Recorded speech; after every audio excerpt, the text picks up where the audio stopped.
কোরআনে বর্ণিত আল্লাহ তাআলার এই দুইটি নাম ধরে আপনি যখনই ডাকবেন সাথে সাথে আল্লাহ তাআলা আপনার দোয়াটা কবুল করে নেবেন। যখনই আপনি যা কিছু বলবেন, মনের যত দুঃখ বেদনা আছে, যত জ্বালা যন্ত্রণা আছে, যত আশা আকাঙ্ক্ষা আছে, মনের যত কালিমা আছে, সবকিছু আল্লাহ তাআলার কাছে বললেন আর আল্লাহ তাআলা আপনার দোয়াটা সাথে সাথে কবুল করে নেবেন। সাথে সাথে বলতে বুঝেন, অর্থাৎ মসজিদে এখন দোয়া করছেন, বের হয়ে গেছেন, আল্লাহ তাআলা আপনার দোয়াটা কবুল করে নিয়েছেন। ঘুমানোর সময় দোয়াটা পড়ছেন, ঘুম থেকে উঠে দেখছেন দোয়াটা কবুল হয়ে গেছে। সকালবেলা দোয়া করছেন, সন্ধ্যাবেলা দেখছেন দোয়াটা কবুল হয়ে গেছে। এর চাইতে বড় পাওয়া আর কিছু হতে পারে না। তবে দোয়ার ব্যাপারে শর্ত হচ্ছে উদু আল্লাহ ওয়া আনতুম মুকিনুনা বিল ইজাবা, যেটা মুসনাদে আহমদ এবং সুনান আত-তিরমিজির বর্ণনায় হাদিসটি এসেছে। নবী সাল্লাল্লাহু আলাইহি সাল্লাম বলেছেন, বান্দা যখন দোয়া করে আল্লাহ তাআলার কাছে, এই দোয়া করার সময় মনের ভেতরে এই ইন্টেনশন থাকবে যে আমি যে দোয়াটা করতেছি আল্লাহ তাআলা অবশ্যই আমার দোয়াটা কবুল করবেন। ওয়া'লামু আন্নাল্লাহা লা ইস্তাজিবু দুআআন মিন কলবিন গাফিরিন লাহিন, কারণ আল্লাহ তাআলা কোনো উদাস অন্তরের দোয়া আল্লাহ তাআলা কবুল করে না। আপনি মুনাজাত ধরছেন, আল্লাহ তাআলার কাছে বলতেছেন, কিন্তু আপনার মনের ইন্টেনশন হচ্ছে আল্লাহ তাআলা আমার দোয়াটা কবুল করলে করলো, না করলে নাই।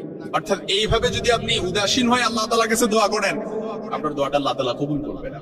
এই জন্য আমার প্রিয় ভাইরা, যারা আবার আলোচনাটা শুনতেছেন, আপনাদের জন্য আমি খুবই গুরুত্বপূর্ণ কথা হচ্ছে, কোরআনুল কারীমে সূরাতুল বাকারার 255 নম্বর আয়াতে আল্লাহ তাআলা এই দুইটা নাম লিপিবদ্ধ করে দিয়েছেন, কোড করে দিয়েছেন। কোন বান্দা যখন আল্লাহ তাআলার কাছে দুইটা নাম ধরে দোয়া করলো, সে যখন বলল আয় আল্লাহ আমার মনের দুঃখ বেদনাগুলো আপনি দূর করে দেন, উস্তুজিব, কবুল হয়ে যাবে।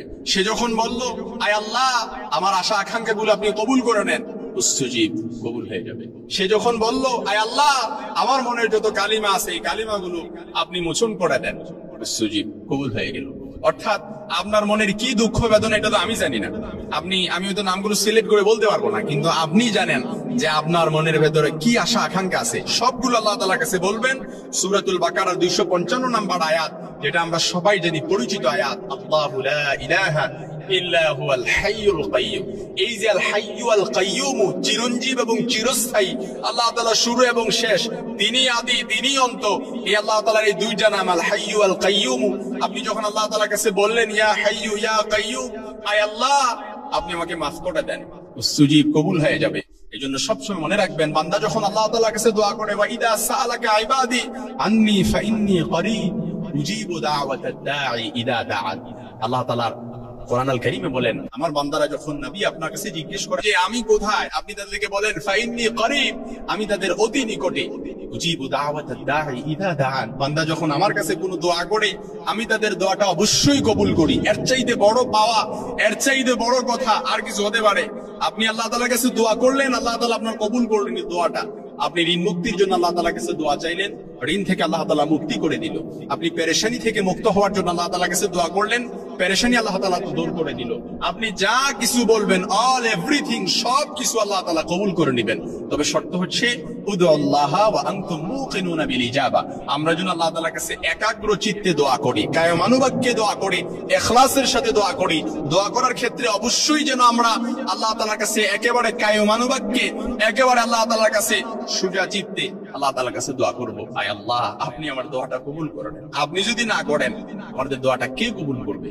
এইজন্য প্রিয় ভাইরা, সূরাতুল বাকারার 255 নম্বর আয়াতে আল্লাহ তাআলা বলেছেন আল হাইয়্যু আল কাইয়্যুম, এই দুইটা নাম ধরে আপনি যখনই দোয়া করবেন, সকালে দোয়া করছেন সন্ধ্যাবেলা কবুল, রাত্রে দোয়া করছেন সকালবেলা কবুল, এখন দোয়া করছেন একটু পরেই কবুল। অর্থাৎ আপনার জন্য যদি এই দোয়াটা কল্যাণকর হয়, অবশ্যই আল্লাহ তাআলা সাথে সাথে দিয়ে দিবেন।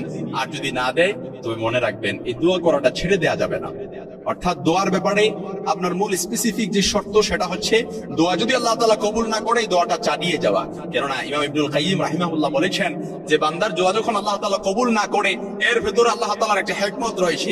এমনও তো হতে পারে আল্লাহ তাআলা তার বান্দার কণ্ঠটা বারবার শুনতে চান, এজন্য আল্লাহ তাআলা চান আমার বান্দা যেন আল্লাহ তাআলার কাছে, আমার কাছে সব সময় বেশি বেশি দোয়া করে।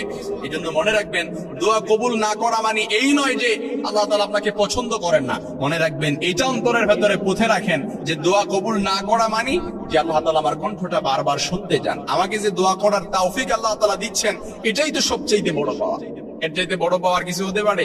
এজন্য আমার ভাইরা, আমরা কখনো হতাশ হব না, আল্লাহ তাআলার কাছে সবসময় দোয়া করব।